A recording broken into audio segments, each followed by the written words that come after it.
The hopes that you bring, the dreams that you share, the pleasure you get when you know that we care. The faith that you place, the trust that we share, the joy in your heart when you know that we care. You before we at USV, you before we at USV. USV, your reliable healthcare partner.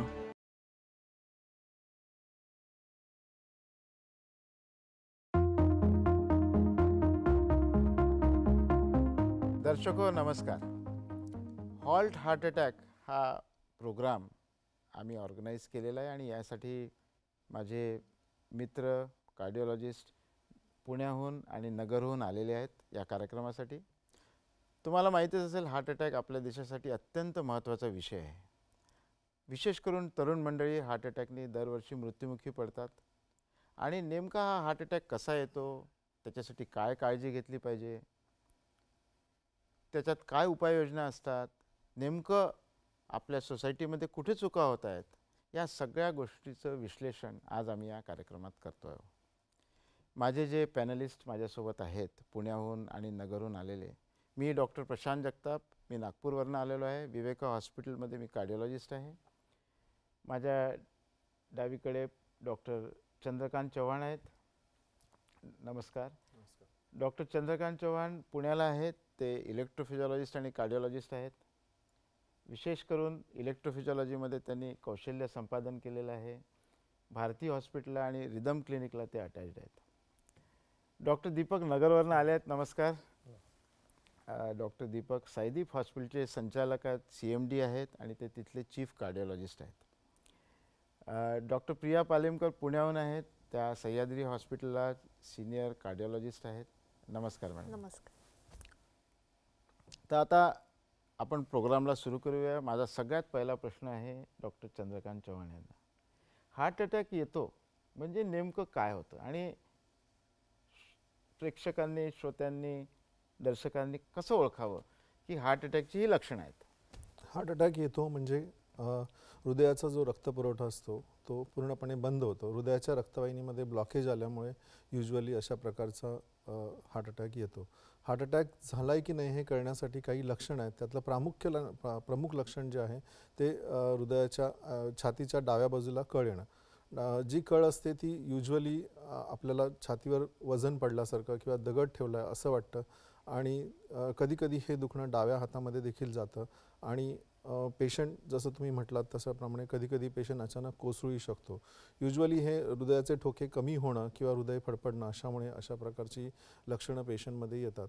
काही वेळेला patient फक्त दम लागण्याची प्रक्रिया घेऊन दम लागतोय, श्वासोश्वास जोरात चाललेला आहे अशा प्रकारे पेशंट आपल्याला प्रेझेंट करू शकतात. काही वेळेला पेशंट मात्र एटिपिकल सिम्पटम्स घेऊन येतात. म्हणजे आपल्याला ॲसिडिटी वाटते किंवा गॅसेस वाटणं, पोटाच्या वरच्या भागामध्ये दुखणं, कधीकधी काही लोकांमध्ये दातामध्ये देखील दुखणं जाऊ शकतं आणि पेशंट डेंटिस्टकडे प्रेझेंट करतो. बऱ्याचदा आपण पाहतो की पेशंट काही सिम्पटम्स न घेता देखील येतात. इन्सिडेंटली एखाद्या टेस्टसाठी पेशंट गेलेला असतो किंवा एखाद्या ऑपरेशनच्या फिटनेससाठी पेशंट आपल्याकडे येतो आणि त्यावेळी आपल्याला ECGमध्ये काही दोष आढळून येतात आणि पेशंटला हार्ट अटॅक होऊन गेला आहे असं आपल्याला कधीकधी निदर्शन असतं, ज्याला आपण सायलेंट हार्ट अटॅक असं म्हणतो. अगदी छान.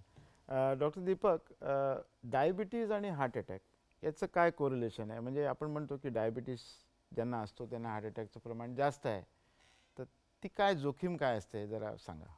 होय, सर्वसामान्य माणसांपेक्षा मधुमेह असलेल्यांमध्ये हार्ट अटॅक किंवा हृदयविकाराचा प्रमाणच जास्त आहे. जवळजवळ 3 ते 5 पट हा प्रमाण जास्त आहे. आणि तसंच ह्यांना हार्ट अटॅक येण्याची किंवा हृदयाघात जे म्हणतो ते पण 2 ते 3 पट जास्त आहे. पण तो इथंच थांबत नाही. ती रिस्क आहे की इलाजाचा रिझल्टमध्ये सुद्धा, जसं हार्ट अटॅकला आपण साधारण मेडिकल मॅनेजमेंटही केला, तिथं पण इलाज परत हार्ट अटॅक येण्याची शक्यता खूप जास्त असते. त्याचप्रमाणे आपण अँजिओप्लास्टी, जिथं आपण स्टेंट डिप्लॉय करतो, तो पण परत ब्लॉक होण्याची शक्यता जास्त असते. डायबिटिक पेशंटमध्ये जास्त असते ॲज कम्पेअर्ड टू जे पेशंट डायबिटिक आहेत. तसंच बायपास सर्जरीचं सुद्धा रिझल्ट जे आहे ते परत कुठं ना कुठेतरी ब्लॉक होण्याची, आयदर नवीन ब्लॉक होईल किंवा जिथं आपण बायपास केला ग्राफ्ट तिथं पण परत ब्लॉक होण्याची शक्यता जास्त असतो. ह्यानंतर मी कोणालाही घाबरू इच्छित नाही, पण मृत्यूचं प्रमाण हार्ट अटॅकमुळे किंवा हृदयाच्या आजारामुळे मधुमेह असणाऱ्यांमध्ये जास्त आहे. तो जवळजवळ 60 ते 70% आहे. आणि त्याच्यातही ज्यांना मधुमेहाचा कॉम्प्लिकेशन म्हणतो आपण, किडनीचा आजार, डोळ्याचा आजार, रक्तनाळांचा आजार, पेरिफेरल आर्टेरियल डिसीज किंवा मेंदूला जाणाऱ्या रक्तवाहिनींचा आजार, त्यांचा मृत्यूचं प्रमाण तर खूपच जास्त आहे. म्हणून त्यांनी सांभाळून राहायला पाहिजे. माझा नेक्स्ट प्रश्न आहे डॉक्टर प्रिया यांना. फॅमिली हिस्ट्री ज्या फॅमिलीमध्ये असते, म्हणजे एखाद्याच्या आईवडिलांना कोणाला हार्ट अटॅक येऊन गेला आहे, त्यांना रिस्क जास्त असते का हार्ट अटॅक येण्याची? फॅमिली हिस्ट्री म्हणजे जी अनुवंशिकता आपण जे म्हणतो, ज्यांच्या फॅमिलीमध्ये कोणाला हार्ट अटॅक येऊन गेला असेल त्यांना नक्कीच हार्ट अटॅक होण्याचे चान्सेस जास्त असतात, ऑलमोस्ट दुप्पट जास्त असतात. एस्पेशली जर कोणाच्या फॅमिलीमध्ये आई वडिलांना म्हणजे लवकर कमी वयात हार्ट अटॅक येऊन गेला असेल, प्रीमॅच्युअर कॉर्नरी, तसं जर झालं असेल तर नक्कीच त्यांनाही जरा काळजी जास्त घ्यायला पाहिजे, कारण त्यांची रिस्क हार्ट अटॅक येण्याची जास्त असते. तर त्यांनी जे जीवनशैलीमधले जे बदल आहे ते लवकरच सुरू केले पाहिजे. म्हणजे हा एक नॉन मॉडिफायबल रिस्क फॅक्टर आहे. डॉक्टर चव्हाण, एखाद्या व्यक्तीला हार्ट अटॅक आला, त्याला पुन्हा हार्ट अटॅक येऊ शकतो का? हो, नक्कीच. हृदयाची रक्तवाहिनी एकदा बंद पडली की ती पुन्हा चालू होते. चालू होण्याच्या काही प्रक्रिया असतात. एक म्हणजे नैसर्गिक प्रक्रिया असते, दुसरी म्हणजे औषधांनी असते आणि तिसरी म्हणजे आपण अँजिओप्लास्टी किंवा बायपास सर्जरी करतो. ज्यावेळी पेशंटची नॅचरली होते तर बऱ्याचदा पेशंट एसिम्प्टोमॅटिक राहतो, म्हणजे काहीच लक्षणे येत नाहीत आणि नैसर्गिकरित्या पेशंट ठीक होऊन जातो. दुसरा जो प्रकार आहे ज्याच्यामध्ये आपण औषधाची ट्रीटमेंट घेतो, म्हणजे हार्ट अटॅक होतो, आपण आयसीयूमध्ये ॲडमिट होतो, काही रक्तपातळ होण्याची औषधं दिली जातात आणि पेशंट पुढे मग अँजिओप्लास्टी किंवा बायपास या डेफिनेटिव्ह ज्या थेरपीज आहेत, ज्या डेफिनेटिव्ह ट्रीटमेंटचे जे भाग आहेत पेशंटला आपण ॲडवाइस करतो त्या पेशंट ते घेत नाहीत. अशा पेशंटमध्ये मात्र जास्त प्रमाण असतं आणि ते साधारणपणे 50%च्या वर राहतं. म्हणजे नेहमी आपण अशा वेळी पुन्हा हार्ट अटॅक होण्याचा धोका घेऊनच जगत असतो. ज्यावेळी हा रिपीटेडली होतो, 2-3 वेळा ज्यावेळी हार्ट अटॅक होऊन जातात, त्यावेळी मात्र आपलं हार्ट निकामी व्हायला लागतं. हृदयाची पंपिंग क्षमता जी असते, हृदयाची रक्त पंप करण्याची जी प्रक्रिया असते ती संथ होऊन जाते आणि मग आपण सिम्प्टमॅटिक होतो. काही पेशंट मात्र अँजिओप्लास्टी किंवा बायपास सर्जरी करून घेतात. त्यावेळी मात्र आपण रक्तवाहिन्या पूर्ववत काम करण्याची प्रक्रिया पेशंटला दिलेली असते. अशा पेशंटला मात्र पुन्हा त्रास होण्याची शक्यता कमी राहते, टू द ट्यून ऑफ साधारणपणे 10 ते 15%च राहते. म्हणजे डेफिनेटिव्ह थेरपी घेतलं की हार्ट अटॅक होण्याची शक्यता कमी राहते. पण एवढं सगळं करून नुसतं भागत नाही, कारण आपल्याला पुढे लाईफस्टाईल मॉडिफिकेशन म्हणजे पुन्हा हार्ट अटॅक होऊ नये म्हणून जे काही कोलेस्ट्रॉलचं प्रमाण किंवा ब्लड प्रेशर नॉर्मल ठेवणं, डॉक्टरांनी सांगितलं तसं डायबिटीज व्यवस्थित ठेवणं, ह्या सगळ्या गोष्टी देखील करायला लागणार. डॉक्टर दीपक, आपण हार्ट अटॅक आल्यानंतर कुठल्याही पेशंटला औषधं सुरू करतो. आता ही औषधं नेमकी किती वर्ष घ्यायची? हा नेहमी कधी कधी आपण बघतो प्रॅक्टिसमध्ये की पेशंट औषधं बंद करून टाकतो. तर तुमचा काय सल्ला राहील या विषयावरती? नाही, एकदा हार्ट अटॅक आल्यानंतर किंवा हृदयाचा आजार असेल तर त्यांना औषधं मात्र आयुष्यभर घ्यावं लागणार आहे. ह्याच्यात 2 प्रकारचे आहेत. एक म्हणजे जे मूळ हृदयाच्या आजारासाठी जिथं रक्तवाहिनी बारीक झालेल्या आहेत, ते चरबीमुळे जे बारीक झालेले आहेत तिथं रक्तातली चरबी कमी करण्यासाठी आपण स्टॅटिन हे ग्रुपचं औषधं जे वापरतो त्या टाईपचं औषधं घ्यावंच लागतं. तसंच रक्ताची गुठळी होऊन ब्लॉक होऊ नये म्हणून रक्त पातळ करणारे जे औषधं आहेत ते पण आयुष्यभर घ्यावं लागतं. खूप वेळा आपण बघतो की काही लोक 2 महिने 3 महिने 2 वर्ष 3 वर्ष घेतात, मग बंद करतात. मग असल्या लोकांमध्ये परत अथेरोस्क्लेरोसिस वाढतो आणि रक्ताची गुठळी तयार होते आणि परत अटॅक येत असतो. दुसरं महत्त्वाचा भाग म्हणजे त्यांना मधुमेह असेल की त्याचं औषधं आयुष्यभर आहे, त्यांना ब्लड अतिरक्तदाबाचा आजार असेल की त्यासाठी त्यांना गोळ्या घ्यायलाच पाहिजे, आणि इतर काहीतरी अजून आजार असेल की त्याला लागणारा जे औषधं, असं त्यांना औषधोपचार चालू ठेवायला पाहिजे.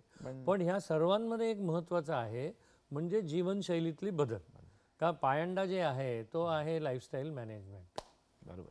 म्हणजे डायबिटीज आणि ब्लड प्रेशरच्या व्यतिरिक्त कोलेस्ट्रॉलची औषधं आणि ब्लड थिनर्स हे कधीही बंद करता कामा नये. आता ब्रेकची वेळ झालेली आहे. आपण एक अगदी छोटासा ब्रेक घेऊया. ब्रेक नंतर आपण परत भेटूया.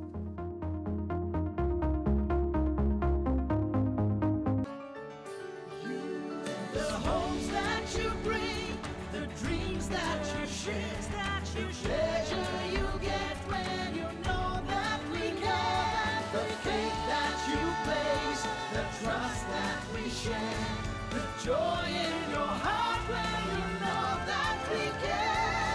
You before we, as USV, you before we, as USV. USV, your reliable healthcare partner. Break नंतर पुन्हा तुमचं एकदा स्वागत. आपण चर्चेला पुन्हा सुरू करूया. डॉक्टर प्रिया, मला हे विचारायचं आहे की औषधांव्यतिरिक्त एन्जिओप्लास्टी आणि बायपास हेच दोन उपाय आहेत का हार्ट अटॅकसाठी? हो, औषधांव्यतिरिक्त जे प्रूव्हन मेडिकल सायन्समध्ये जे प्रूव्हन ट्रीटमेंट आहे ते अँजिओप्लास्टी किंवा बायपासच आहे. अँजिओप्लास्टीमध्ये आपण बघतो प्रत्यक्ष ब्लॉक कुठे आहे आणि तो ब्लॉक आपण क्लिअर करतो, अँजिओप्लास्टी करतो, स्टेंट बसवतो तिकडे. आणि बायपासमध्ये जे ब्लॉक आहे त्याच्या पुढे जे ग्राफ्ट आहे ते जोडलं जातं आणि त्यामुळे तो ब्लॉक बायपास होऊन रक्तप्रवाह चांगला निर्माण होतो परत. बरोबर. फक्त काही लोक ज्यांच्यामध्ये काही कारणामुळे समजा बायपास किंवा अँजिओप्लास्टी शक्य नाही आहे तर त्यांच्यामध्ये ते ECCP नावाचं एक ट्रीटमेंट ट्राय करू शकतात. बरोबर.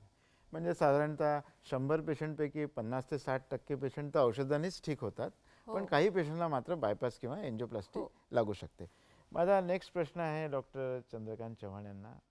डॉक्टर चव्हाण, हे लिपिड म्हणजे कोलेस्ट्रॉल आणि ब्लड प्रेशर हे किती महत्त्वाचे आहे हार्ट अटॅकच्या दृष्टीने ॲज रिस्क फॅक्टर्स? हृदयविकारासाठी प्रामुख्याने हाय कोलेस्ट्रॉल आणि ब्लड प्रेशर हे दोन महत्त्वाचे रिस्क फॅक्टर आहेत. कोलेस्ट्रॉलमध्ये पाहिलं तर आपल्याला दोन प्रकारचे कोलेस्ट्रॉल महत्त्वाचे आहेत. एक म्हणजे LDL कोलेस्ट्रॉल जे वाईट कोलेस्ट्रॉल ज्याला म्हणतो, आणि दुसरं म्हणजे HDL कोलेस्ट्रॉल जे चांगलं कोलेस्ट्रॉल असतं, गुड कोलेस्ट्रॉल ज्याला म्हटलं जातं. LDL कोलेस्ट्रॉल जर जास्त असेल तर हृदयविकार होण्याची शक्यता जी असते ती साधारण 35 ते 40% वाढते.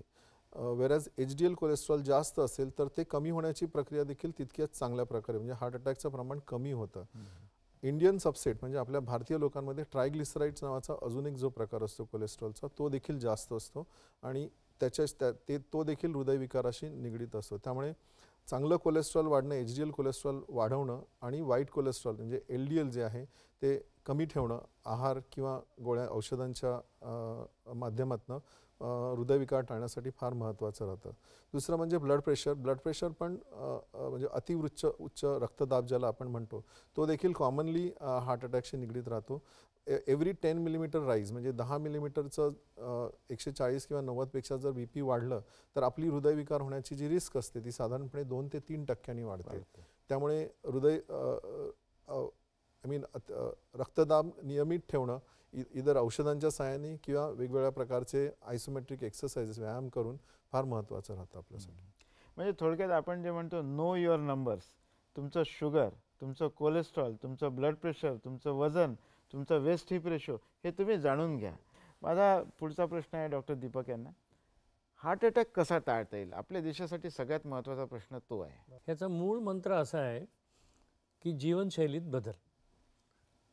जसं डॉक्टर प्रिया मॅडमने ऑलरेडी सांगितलं आहे की अनुवंशिकताचा भाग आहे, पण आपल्याला जेव्हा माहीत आहे आपल्या अनुवंशिकतेमुळं आपल्याला रिस्क जास्त आहे तर आपण आपल्या जीवनशैलीत बदल करायला पाहिजे. त्यातलं महत्त्वाचं पहिलं म्हणजे आहार, मित आहार, त्याच्यात चरबी आणि कार्बोहायड्रेट्स कमी असायला पाहिजे आणि तेलाचं प्रमाण कमी वापर व्हायला पाहिजे, म्हणजे फॅट्स इन जनरल कमी व्हायला पाहिजे.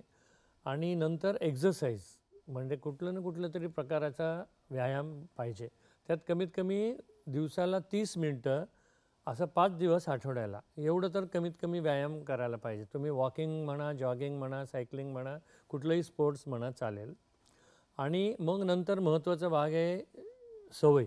तंबाखू, सिगरेट, अल्कोहोल ह्या सगळ्या जे काही सवयी असतात ह्यांचं दुष्परिणाम आपल्या शरीरावर होत असतं. आणि अजून एक महत्त्वाचं म्हणजे मानसिक ताणतणाव.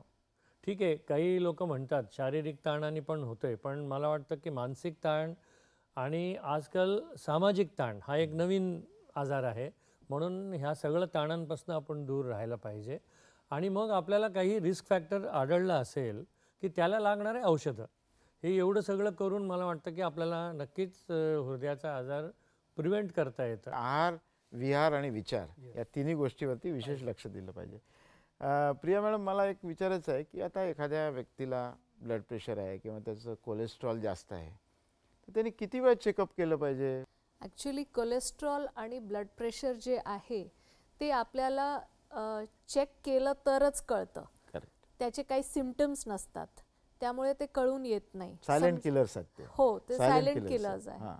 तर समजा कोणाला कोलेस्ट्रॉल आहे हे माहिती आहे आणि त्यांची ट्रीटमेंट चालू आहे, तर साधारण त्यांनी 3 ते 6 महिन्यात एकदा तरी कोलेस्ट्रॉल चेक केलं पाहिजे. कम्प्लीट लिपिड प्रोफाईल पूर्ण लिपिड प्रोफाईल केली पाहिजे. कारण त्याच्यात जसं डॉक्टर चव्हाणनी सांगितलं, आपल्याला माहिती असलं पाहिजे की बॅड कोलेस्ट्रॉल LDLचं प्रमाण किती, गुड कोलेस्ट्रॉल HDLचं किती, ट्रायग्लिसराईड किती, त्या सगळे फ्रॅक्शन्स पण आपल्याला माहिती असले पाहिजे. आणि ज्या लोकांना ब्लड प्रेशर आहे, आता समजा कोणाला BP नाही आहे, त्यांनी वर्षातनं एकदा तरी ब्लड प्रेशर चेक केलं पाहिजे.